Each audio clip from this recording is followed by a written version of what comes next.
Shavua Tov. Shavua Tov. Alors c'est plus sérieux là parce qu'on se retrouve pour l'explication de la paracha selon Nachmanide. Bonjour Rav Brandt, comment ça va bien? Tu es un peu trop sérieux et haut pour moi. Hein. Redescends vers le peuple avec nous. C'est mon côté ashkénaze qui ressort à force de côtoyer toutes les semaines. Alors, première question. Combien de Juifs sont descendus en Égypte? Alors déjà, on est sur Vayigash. Vayigash. Nachmanide. Combien de Juifs sont descendus en Égypte? Combien de Juifs sont descendus en Égypte? Il y a Yaakov, ses enfants avec leurs femmes, leurs enfants aux enfants. Après tout ça, combien ça fait?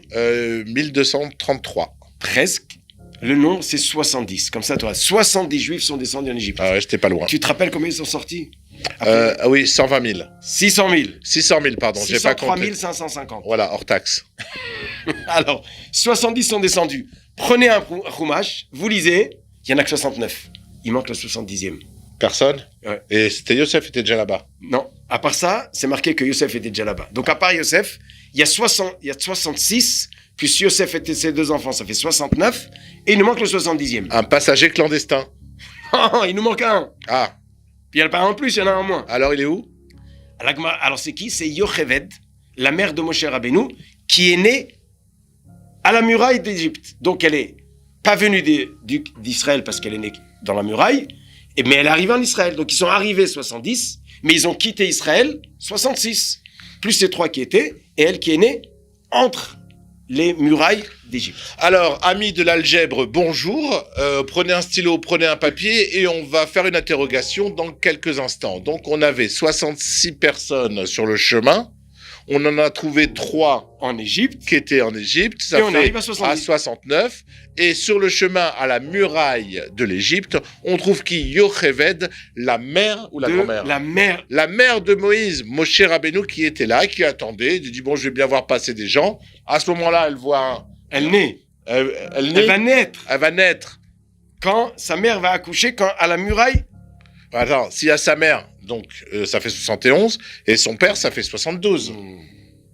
Ils sont déjà dans le compte.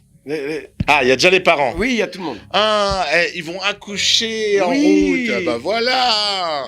Ok, Mazel Tov Odélia pour l'accouchement. Mais le problème, c'est que tu as bien dit, la mère ou la grand-mère? Oui. Tu te poses une bonne question. Moshe Rabbeinu, il a quel âge quand on sort d'Égypte? Alors, on va dire que... Alors, le papier stylo, celui qui veut, celui qui n'a pas, c'est pas grave. Celui qui a une bonne tête, sans papier stylo. Mais ils ont tous des bonnes têtes. Hein. Ils ont réussi toute leur vie à calculer... Alors, nous, on va prendre un papier, un stylo. Le business. Donc, nous, on en est là, on a besoin d'un papier, un stylo, mais vous n'en avez pas. Alors, notre problème, il est comme ça. Moshe, il va avoir, à la sortie d'Égypte, quel âge? 120 ans. 80 ans. 80 ans. Combien de temps les Juifs sont en Israël? En Égypte?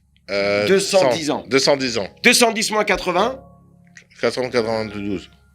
800. 210. 210. Moins 80. Alors, 210 moins 200 moins 80, ça fait 120. Donc, 210 moins 80, ça fait 130. 130. Donc, si sa mère est née dans la muraille, donc elle est née 130 ans avant qu'il est né. Donc, elle avait 130 ans 130 quand ans. il est né. Balèze, bravo. Oui, mais l'histoire, c'est que c'est pas Sarah, elle a accouché à 90 ans. Ouais, Et là, tu nous racontes, c'est un miracle. Ouais, Et exact. là, cette histoire, elle passe comme... 120 ans, ouais, j'aurais une lettre à la poste. Ouais. En même temps, c'était Moïse. Oui. Moïse, il est facile à accoucher.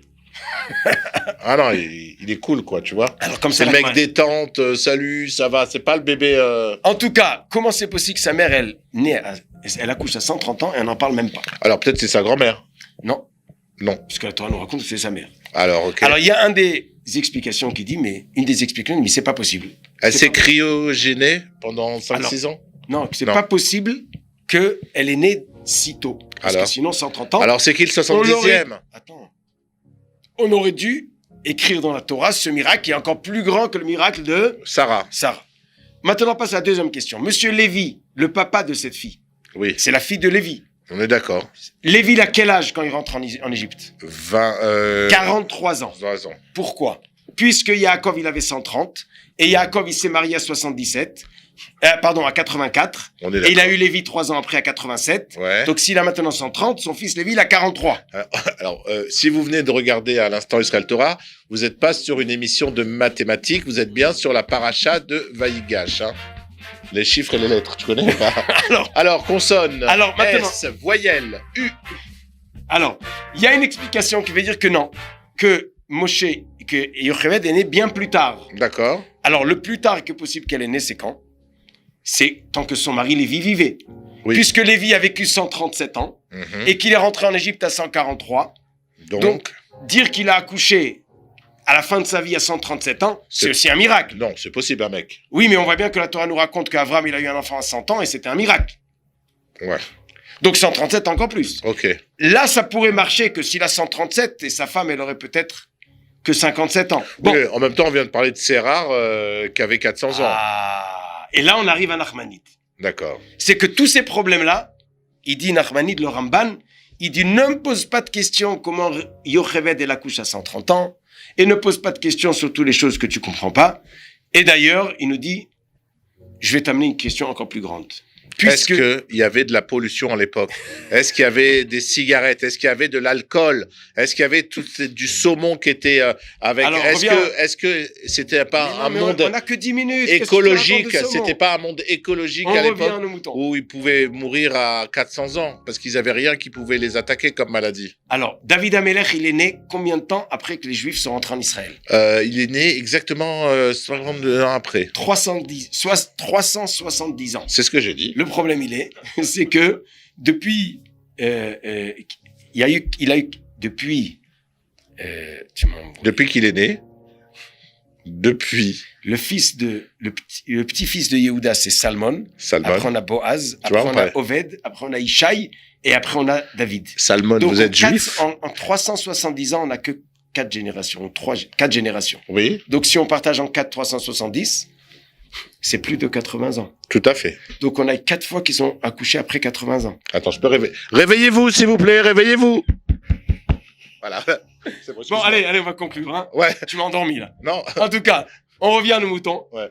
Il dit le Ramban, il y a eu plein de miracles qui étaient hors normes parce que Dieu, il gère son monde avec des miracles quand il en a besoin. Ok. C'est pas ça le chidouche. Le chidouche, c'est quand le Navi se prononce, il voit avoir un miracle. Par exemple, Sarah et Abraham, il vient le malach, il dit dans un an, tu vas avoir un enfant. Et là, elle va l'avoir. Ça, c'est un miracle que la Torah raconte. Mais à part ça, bien sûr qu'il y a beaucoup de miracles, peut-être encore plus grands, qui se passent Tous les jours. tous les jours, au service de Dieu. Et la nature et le miracle, c'est autodavar. C'est la même chose pour Dieu. Oui. Et ces miracles-là, ils sont pas écrits explicitement, ils sont écrits cachés. Mais on peut les retrouver bérémez. C'est pour nous apprendre que Dieu gère le monde et que la nature et le miracle pour lui, c'est la même chose. Il y a quelques miracles qui ont été écrits explicitement. C'est des miracles que Dieu, avant, il a dit, ils vont être. Ok. C'est là où il se dévoile Un miracle. clairement, Voilà. dévoilé. Avec Et- une prémonition avant. Voilà. Mais à part ça, si tu lis la Torah bien comme il faut bérémez, il y a des allusions de beaucoup de miracles. L'histoire ne peut exister que par des miracles. Mais ils sont cachés. Et à nous de les retrouver. Et quand on les retrouve, comme les miracles qu'on n'a pas maintenant, on apprend avec ça notre émouna que le monde ne s'est pas fabriqué tout seul, ne se gère pas tout seul, et qu'il a donc un But. du- Un sens. Donc l'histoire du Sefer Bereshit, elle nous allusionne beaucoup de miracles cachés, que sans eux, l'histoire ne marche pas, pour nous faire apprendre que tout le long de l'histoire, le monde est géré par Dieu et qu'il a un but et... Et tout est fait pour que on atteigne le but. Exactement. Voilà. Alors, chers amis insomniaques, si un soir vous avez du mal à vous endormir, allez sur Israël Torah, demandez cette émission, elle est spécialement faite pour vous, avec plein de chiffres, plein de calculs, c'est magnifique. Donc, c'est l'émission Nachmanide de Vaïgash, ok? Voilà. Alors, à la semaine prochaine. À la semaine prochaine, hein, parce que vous m'entendez? Et voilà, on a perdu la moitié maintenant. Vous êtes là? Allez, Voilà. Shabbat Shalom. Shabbat Shalom. À la semaine prochaine. À la semaine prochaine.